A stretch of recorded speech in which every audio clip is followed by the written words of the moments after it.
The sun is going down, but you're clocking in. Here's some things that only Night Shift will understand. Welcome to Paranormal Nightshift, your home for all things that go bump in the night. For some of us, our furry friends are more family than our actual family. Dog people and cat people, it truly is a bond that is hard to explain to most people. But can that bond you share be taken to the beyond? Karen writes in, I learned at a young age that I couldn't have kids. Never seemed to be a problem, but the fact that he is my ex-husband means that it was a problem for someone.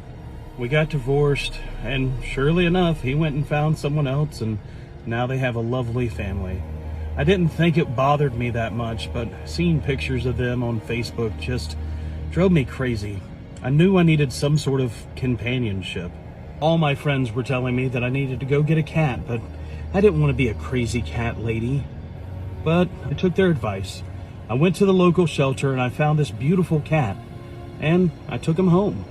Whiskers was his name, and that hole that I felt in my soul was filled with joy. It was somebody who needed me. Well, something. And we took care of each other. He gave me the companionship that I needed, and of course I fed and took care of him. We went everywhere together, played with toys, and all of a sudden it just felt normal again. I was always a homebody, and Whiskers made my house feel like a home. But then he got sick, very quickly. I took him to the vet, and they said, unfortunately, there's nothing we can do. I know it's a cliche, who rescued who, but he really did save me from a very dark place.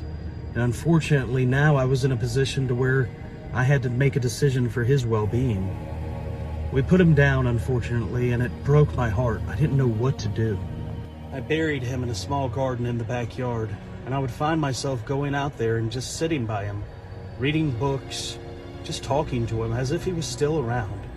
I know by now some of you guys are telling me I should have just gotten another cat, but it just wasn't the same.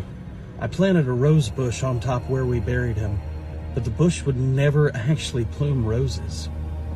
That was until a couple months ago. I openly will admit that I've always suffered with depression, and after losing my husband and Whiskers, I fell into a very dark place. I had made a decision that I didn't want to be here anymore, that I didn't want to go on. Not because of the cat, just because of everything.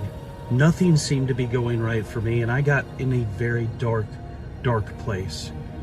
I was going to do it out there in the garden. As I prepared myself to do the unthinkable, I started hearing meowing coming from the tree line of my property. It got louder and louder, and it sounded just the way that Whiskers used to meow. And then a cat came out from the tree line, and it looked just like Whiskers. Same fur, same loving and caring eyes. And that cat came and sat next to me and just stared at me. Every time I tried to shoo it away, it wouldn't go anywhere. It'd just sit there with me, just like Whiskers used to. I swear it was the same cat. But I know it couldn't be, because I was sitting on Whiskers' grave.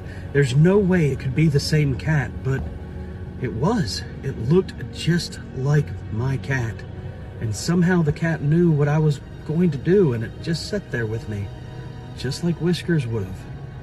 Rightfully shaken about the whole conversation and everything that had been going on in my head, I decided that I just needed to go inside. I just needed to relax. Nothing felt right. I wasn't in the right headspace, and I just needed to relax. Depression is horrible, because you have manic moments of that, like I did the day before, and then I woke up the next morning feeling wonderful, mad at myself that I even thought that way. I guess it was all just crazy.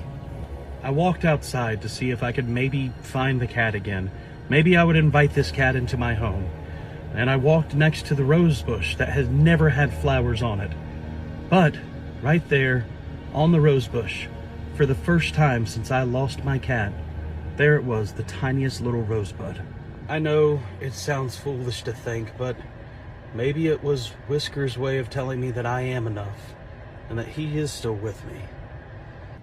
That was months ago. Never saw the cat again, but I've never been in that dark of a place. I feel like somehow from beyond the grave, the cat that saved me in my darkest hours saved me again. If you have a paranormal story, please send it in to paranormalnightshift.com.